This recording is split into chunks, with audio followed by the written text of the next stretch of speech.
Muy buenas tardes, mi nombre es Catherine Vanessa León Quiroz, soy estudiante del CEDU de San Vito. Hoy hablaré sobre la perfilación de un delincuente serial, de la materia de análisis criminológicos de caso. Imaginen irse a dormir una noche de verano, con las ventanas abiertas para que entre la brisa, y despertarse con un desconocido armado que susurra que pertenece a Satanás. Entre 1984 y 1985, eso fue una realidad para decenas de familias en California. El hombre detrás de ese terror, Richard Ramírez, el acechador nocturno. Bienvenidos a esta exposición sobre la perfilación criminal de Richard Ramírez, uno de los asesinos seriales más temidos y estudiados en la historia de Estados Unidos. Durante ese recorrido vamos a poder analizar quién fue, cómo se formó su perfil criminal, cuáles fueron sus motivaciones, su modus operandi y cómo distintas teorías criminológicas pueden explicar su conducta. También reflexionaremos sobre qué medidas desde la criminología y la prevención pudieron haber reducido el número de víctimas o acelerado su captura. Los objetivos de este análisis, como número 1, es conocer la historia personal y criminal de Richard Ramírez. Número 2, poder analizar su comportamiento desde teorías criminológicas. Y número 3, reflexionar sobre cómo se pudo intervenir antes y mejor. Richard Muñoz Ramírez nació el 29 de febrero de 1960 en El Paso de Texas, en el seno de una familia de origen mexicano. Era el menor de 5 hijos criados en un ambiente de violencia doméstica, carencias económicas y ausencia de afecto. Desde niño sufrió traumatismos craneales por golpes y caídas, lo que según estudios neurológicos puede afectar el lóbulo frontal, encargado del control de impulsos y la toma de decisiones. A los 12 años comenzó a pasar tiempo con su primo Mike, veterano de la guerra de Vietnam, quien le mostraba las fotos de mujeres violadas y mutiladas durante el conflicto. No eran solo historias. Mike le enseñó técnicas para someter personas, manejar armas y matar sin dejar rastro. En 1973, cuando Richard tenía 13 años, presenció cómo su primo Mike asesinaba a su esposa de un disparo en la cara durante una discusión. Este hecho, lejos de alejarlo de su primo, pareció reforzar la fascinación de Richard por la violencia. A los 14 años empezó a consumir marihuana, cocaína y LSD. Pasaba las noches en cementerios y en la calle, desarrollando un estilo de vida errático. Su conexión con el satanismo apareció en esta época mezclando violencia con rituales satánicos. Las motivaciones y escala criminal. Ramírez no tenía un patrón claro en cuanto a la edad, raza, género de sus víctimas, lo que lo hacía extremadamente difícil de rastrear. Su motivación combinaba 3 elementos: satisfacción sexual a través del dolor ajeno, sadismo, búsqueda de poder y control absoluto sobre sus víctimas, ideología satánica como justificación y símbolo de intimidador. Entre 1984 y 1985 cometió al menos 13 asesinatos, 11 intentos de asesinato, más de 50 agresiones sexuales y múltiples robos. Atacaba tanto a hombres como a mujeres, ancianos y niños. En algunos casos violaba a mujeres y luego mataba a los hombres presentes o viceversa.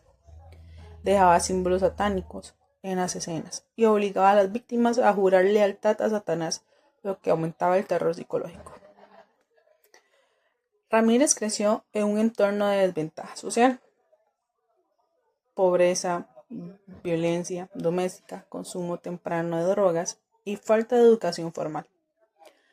Abandonó la escuela secundaria y se convirtió en el ladrón para sobrevivir en su vida adulta, alternada entre vivir en la calle y en moteles baratos. Sus aspectos descuidados y comportamiento errático lo mantenían fuera de radar policial, pues no encajaba con el estereotipo de un asesino serial organizado. Las teorías criminológicas aplicadas fueron Teoría de aprendizaje social, Bandura 1977. Aprendió patrones de violencia observando a su primo Mike. La ausencia de sanciones o intervención reforzó su conducta antisocial. Teoría de la personalidad antisocial, Heinze 1964. Presentaba impulsividad, búsqueda de emociones extremas, ausencia de empatía y desprecio por las normas. Teoría de la actividad rutinarias. Cohen y Fels en 1979. Aprovechaba la rutina de las personas a dormir y la falta de guardianes capaces para cometer sus crímenes. ¿Cómo poder prevenir y reducir su actividad? Intervención temprana. Tras el asesinato cometido por su primo, un seguimiento psicológico obligatorio pudo haber prevenido el desarrollo criminal. La prevención situacional, mejorar la seguridad residencial, instalar encerraduras seguras y alarmas comunitarias. El análisis crítico. Criminal, vincular casos por modus operandi, ataques nocturnos, violencia sexual, simbolismo satánico desde los primeros crímenes. La captura y sanción. Ramírez fue capturado el 31 de agosto de 1985, gracias a que ciudadano reconocido por las fotos publicadas en los medios. Fue golpeado por vecinos antes de que llegara la policía en 1989. Fue condenado a muerte en cámara de gas, aunque murió de cáncer en 2013, en el corredor de la muerte. Inició antes de 1984, aunque su periodo oficial de asesinatos en 1984 y 1985 existen sospechas de que cometió ataques y asesinatos antes de esa fecha. La policía de Los Ángeles y San Francisco investigó los homicidios sin resolver en 1981 y 1983, que coinciden con sus modus operandi. Agresiones sexuales a menores. No solo atacó a adultos, sus víctimas confirmadas hay niñas y niños, algunos de apenas 6 años. Las agresiones sexuales eran muchas veces el verdadero objetivo y el asesinato servía para eliminar testigos. Ritualismo satánico. Dibujaba pentagramas con lápiz labial o sangre en paredes y cuerpos. Hacía a las víctimas dijeran Hail Satán antes de atacarlas o matarlas. Robaba objetos que considera cargados de energía de las casas como joyas o prendas. Ausencia de patrón de víctima. Esto es raro en asesinos seriales, que suelen elegir un tipo específico de víctima. Él atacó desde niñas hasta ancianos, hombres y mujeres, lo que complicó el trabajo de la policía.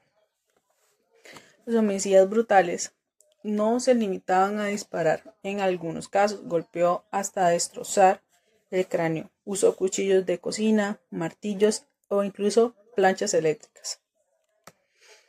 Una ocasión, obligó a una madre a ver cómo agredía a su hijo.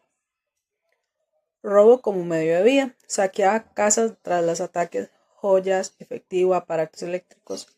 Vendía al robado para financiar su consumo de cocaína, heroína y LSD. Manipulación psicológica. Disfrutaba su arresto, recibió cartas de admiradoras y mujeres asistían a juicio para verlo. Se casó en prisión con una periodista de Darren Leone en 1996. Enfermedades y muertes. Pasó 23 años en el corredor de la muerte. Murió en 2013 por complicaciones de linfoma antes de que se ejecutara su sentencia. La familia de Richard, su padre Junior Ramírez, ex policía en México, que emigró a Texas, era muy estricto con episodios de violencia física hacia sus hijos. Madre, Mercedes Ramírez, trabajadora de una fábrica donde estuvo expuesta a químicos durante el embarazo, lo que se cree pudo haber afectado la salud neurológica de Richard. Y los hermanos tenía 4 hermanos mayores, todos con antecedentes de delincuencia menor y abuso de drogas. Tío Mike, veterano de Vietnam, que le mostró fotos de mujeres vietnamitas que había violado y asesinado a los 12 años. Richard presenció cómo este tío asesinaba de un disparo a su esposa. Este evento marcó profundamente su visión de la violencia y sexualidad. La dinámica familiar, hogar marcado por violencia, abuso de sustancias y falta de supervisión paternal. Desde adolescente, Richard empezó a dormir en cementerios y en casas de amigos para escapar del ambiente en casa. La familia no intervino en sus problemas de drogas ni en sus primeros delitos, lo que permitió que su conducta antisocial creciera sin control. Sus crímenes dejan docenas de familias destruidas, hijos que vieron morir a sus padres, madres que fueron atacadas mientras protegían a sus hijos, abuelos asesinados en sus camas. Ejemplo, familia de Jean Beacon, 79 años, hija encontrado el cuerpo de su madre asesinada, agredida sexualmente en 1984. Impacto, trauma psicológico severo y miedo de toda la comunidad. Familia Vincent y Maxine Sazara, asesinados brutalmente en su casa en 1985. Sus hijos adultos relataron que la escena fue tan violenta que tuvieron que cerrar la casa permanentemente. La familia de Daine Okazaki y María Hernández. María sobrevivió, pero vio morir a su amiga Daine. Quedó en secuelas de estrés postraumático y miedo a salir sola. En muchos casos sobrevivientes quedaron con daños psicológicos irreversibles, incluyeron depresión crónica, insomnio y paranoia. En el caso de Ramírez, confirma la importancia de la teoría de aprendizaje social, observó el mito y reforzó conductas violentas desde niño. También muestra la influencia de factores estructurales, teoría de la desorganización social. Creció en un entorno donde la criminalidad y el abuso eran normales, sin intervención externa que corrigiera el rumbo. Empezó a consumir marihuana a los 10 años, generalmente con sus hermanos mayores. A los 12 años, bajo la influencia de su tío Miguel, probó LSD por primera vez. El uso de alucinógenos coincidió en el momento en que comenzó a mostrar fantasías violentas y conductas antisociales más evidentes. Adolescencia pasó de la marihuana y LSD a cocaína y PCP, fenciclidina, que provocaban episodios de paranoia y agresividad extrema. En la juventud temprana combinaba heroína y cocaína, lo que la generaba una dependencia severa. Solía robar casas para financiar su adicción antes incluso de cometer asesinatos. Muchas de sus agresiones y homicidios fueron cometidos bajo los efectos de la cocaína o el PCP, drogas que aumentan la impulsividad y reducen el control inhibitorio. El LSD y otros alucinógenos potenciaban sus creencias en rituales satánicos y sus visiones de matar por poder. La mezcla de drogas estimulantes con depresoras la mantenía en ciclos de euforia y agresividad, seguidos de empatía y aislamiento. El impacto en su perfil criminal. El consumo crónico de drogas disminuyó su capacidad de planificación, lo que explica su elección de víctimas al azar. Incrementó la violencia en cada ataque y ya que reaccionaba con más brutalidad si las víctimas intentaban resistirse, lo llevó a registrarse más entrando a casas mientras las víctimas estaban despiertas. Según la teoría de la asociación diferencial, Sutherland aprendió y reforzó hábitos de consumo y violencia de su círculo más cercano.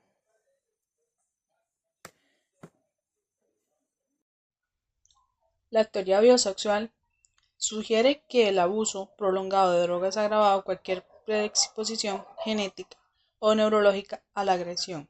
Si hubiera existido una intervención temprana en drogadicción y un control judicial sobre sus primeros delitos, su escalada criminal podría haberse frenado.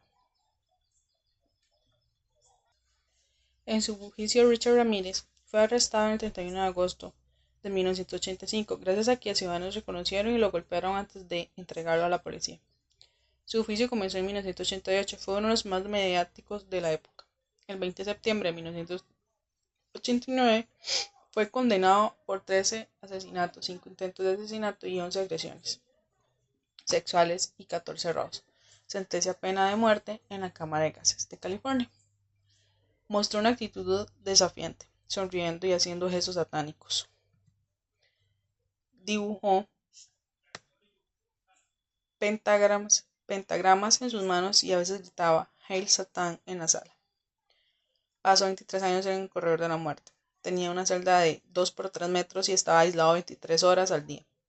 Se convirtió en figura de culto entre algunos grupos satánicos y fanáticas de True Crime. Recibía cartas de admiradoras. En 1996 se casó con una periodista. Era visto como un interno tranquilo y reservado, pero extremadamente manipulador. Leía libros de ocultismo, filosofía de crimen y sexualidad. Mantuvo una salud frágil debido al abuso de drogas previo y una dieta pobre. No mostró interés a apelar activamente su condena, aunque sus abogados intentaron retrasar la ejecución. Nunca fue ejecutado. Murió el 7 de junio del 2013, a los 53 años por complicaciones del linfoma. También tenía cirrosis y problemas crónicos derivados de la hepatitis C. Su comportamiento en prisión confirma rasgos de psicopatía, frialdad emocional, ausencia de culpa y manipulación interpersonal. Su popularidad en ciertos grupos refleja el fenómeno de criminal celebrity, donde medios y cultura pop transforman asesinos en figuras casi míticas, lo que puede inspirar a todos. En conclusión, el caso de Richard Ramirez, conocido como The Night Stalker, representa uno de los ejemplos más extremos de cómo la combinación de su entorno familiar disfuncional, exposición temprana a la violencia, abuso de drogas y ausencia de intervención social puede culminar una carrera criminal devastadora. Su historia demuestra que la criminalidad serial no surge de la nada. Desde su niñez estuvo rodeado de violencia doméstica, abuso físico y modelos negativos como su tío que glorificaba la tortura y el asesinato. El consumo prolongado de drogas, especialmente LSD, cocaína y PCP, distorsionó aún más su percepción de la realidad y aumentó su agresividad. Su modus operandi, aleatorio y brutal, sembró terror en comunidades enteras, dejando decenas y familias destrozadas. En prisión, lejos de mostrar arrepentimiento, mantuvo su identidad de depredador, lo que refleja un perfil claro de psicopatía. Su vida en el corredor de la muerte y la atención mediática que recibió ponen en evidencia cómo la sociedad a veces contribuye a convertirse a esos criminales en figuras de culto. A la luz de las teorías criminológicas, su caso refuerza la necesidad de prevención temprana en contextos familiares violentos, intervención en adicciones para jóvenes en riesgo, coordinación comunitaria y policial para acelerar la captura de delincuentes seriales, y el legado de Ramírez no solo es el error que dejó tras de sí, sino también la lección de que una vigilancia social activa y un sistema de justicia preventivo puede marcar la diferencia entre un niño en riesgo y un asesino serial. Muchas gracias.